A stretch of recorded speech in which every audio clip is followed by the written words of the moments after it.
Good morning, boys and girls. This is Mrs. Plord from Heritage Elementary School. We are going to be learning more about poems today, but I wanted to review with you while I read the poem how to visualize. I found this nice poster about visualizing. Visualizing is I can make mental pictures that change as I read or listen to a story, like a movie playing in my head. So I can smell, I can see, I can touch, I can taste, I can hear. So while I read the poem, I would like you to visualize the words from the poem. Okay, so today we are going to read a poem called Sleeping Bag by Christine O'Connell George. Have you ever slept in a sleeping bag? What was it like? I would like you to close your eyes and listen to the poem while you imagine and visualize what I am reading. Sleeping bag. It's so cold outside. I'm getting dressed inside my sleeping bag. I wriggle, scooch, scrunch, and jiggle. Flop, front flips, back flips. I'm a caterpillar in a cozy cloth cocoon that zips. Okay, before I read it the second time, I'm going to go over some words with you that you may not know. The first word is wriggle. Wriggle means to wiggle like a worm. Our next word is scooch. Scooch means to move a short distance while sitting or laying down. Scrunch. Scrunch means to pull your body together. Jiggle. Jiggle means to move quickly up and down or back and forth. Flop is to fall or drop heavily. And then we have cocoon. Cocoon is a soft case made by a caterpillar to use as a shelter while it changes into a butterfly. I'm going to go ahead and read it again, and I would like you to think about it and picture it in your head now that you know the meaning of the words. Sleeping bag. It's so cold outside. I'm getting dressed inside my sleeping bag. I wriggle, scooch, scrunch, and jiggle. Flop, front flips, back flips. I'm a caterpillar in a cozy cloth cocoon that zips. When the poet says, I'm a caterpillar, does he mean that she is actually really a caterpillar? Okay, so what the poet means is they compare things, one thing to another thing. And this is called figurative language, when you describe something by making a comparison to another thing. There are different types of figurative language. One of them is a metaphor. A metaphor is when you describe something by making a comparison to another thing. We also have similes. Similes use the words like or as to compare two things. So in the poem Sleeping Bag, how is the girl in her sleeping bag like a caterpillar in a cocoon? And what does she do that is like what a caterpillar does? So the girl moves like a caterpillar moves. The girl in the sleeping bag looks like a caterpillar. And the girl is changing in her sleeping bag like caterpillars change in their cocoons. Okay, so we are going to watch a video of an object, a stapler, and then we are going to make some comparisons of what that stapler is like. Okay, friends, here is a stapler. I would like you to think about what the stapler looks like. Here's the side view of the stapler, the top view of the stapler, back, front, bottom. The stapler can open like this and go like that. Does that remind you of anything in particular? The stapler also works like this and makes a noise. So what are some things that you think of when you look at the stapler? Oh, I heard somebody say it, an alligator.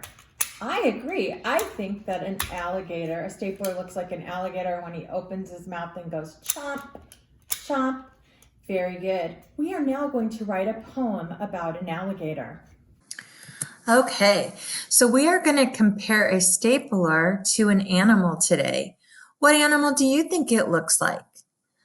We have an alligator right here. Someone had suggested because it has a long mouth, sharp teeth, chomp, and it bites. When you clamp the stapler down, that is a good idea. There was a suggestion that the stapler could look like a bird, so we're comparing the stapler to a bird now. And so a long bill, it goes peck, peck, peck, peck when the stapler is stapling. And then there was a comparison of a stapler to a robot. Black, shiny, it can hurt you, and it's scary. So there are different things that we can compare a stapler to. I would like you to think in your mind right now what kind of animal you think a stapler looks like. My favorite comparison is the alligator. I think it reminds me of the alligator. So we are going to use the object of a stapler, and we're going to compare it to an alligator. So I already got it ready. I have a poem I made about the stapler as an alligator. So I titled my poem, Look Out, right here. It says Look Out. That is the title of my poem. Here it goes. A stapler is an alligator. Long mouth, sharp teeth, chomp, chomp. It can bite. Okay, go ahead and read it with me now. Let's start with our title. Look out. A stapler is an alligator. Long mouth, sharp teeth, chomp, chomp. It can bite. Okay, so I would like you to start thinking about objects in your house that you could write a poem about. Before I set you free to write your own poem, I have another example. So I am going to be back and read you a new poem.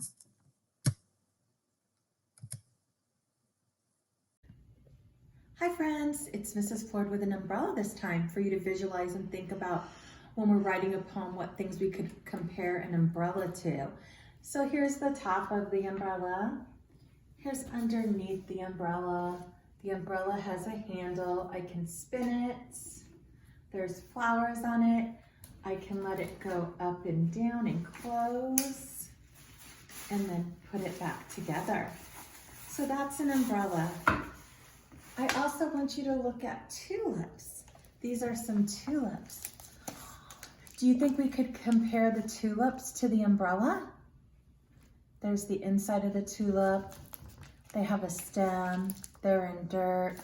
If I turn it upside down, it looks like that. Well, today I'm going to read you a poem about umbrellas. Okay, so you just watched the videos of me with an umbrella and some tulips. So in this poem, the poet is going to compare umbrellas to tulips. I would like you to listen to how she does this and think about it. So here we go. Umbrellas. Umbrellas bloom along our street like flowers on a stem, and almost everyone I meet is holding one of them. Under my umbrella top, splashing through the town, I wonder why the tulips hold umbrellas upside down. Okay, the word that I'm going to define for you in case you don't know what it is bloom. And bloom means to open up like a flower when it grows. I will be reading this poem again, but I want you to look for certain things as I read the poem. I want you to think about what kind of weather is happening in the poem and what words make you think that. And what does the poet mean when she says, umbrellas bloom along our street? Can umbrellas really bloom? Okay, so the poet is comparing umbrellas to tulips in this poem. So listen for that as we read it again. This time you may read it with me. Umbrellas. Umbrellas bloom along our street like flowers on a stem. And almost every one I meet is holding one of them. Under my umbrella top, splashing through the town, I wonder why the tulips hold umbrellas upside down. Okay, so the weather, I think, has to be rainy. And what makes you think that? What are they holding in their hand? An umbrella.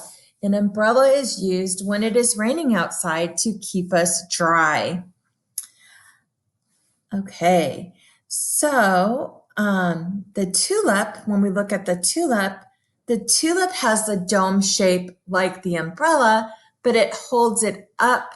So it looks like the umbrella's upside down and catching water. The tulip looks like it, and its stem is compared to the umbrella's handle. So when you are writing your poems today about an object in your house or maybe something in your bedroom, a favorite toy, any object that you would like, think about using metaphors and similes. And we're going to wrap up as in a minute as we go over the figurative language forms of simile. Similes use the words like or as to compare two things. Umbrellas bloom like flowers on a stem. So here is the bloom of the tulip, reminds the poet that it's like the top of the umbrella, but it's upside down. The handle reminds the poet of the stem on the flower. So try to use some similes in your poem. The metaphor is when you describe something by making a comparison to another thing. So the poet, we were poets and we used the stapler and we compared it to an alligator chomping when we closed the stapler. Okay, I cannot wait to hear all of your poems and what objects you use to write about. Have fun writing, and I will see you next time. Bye.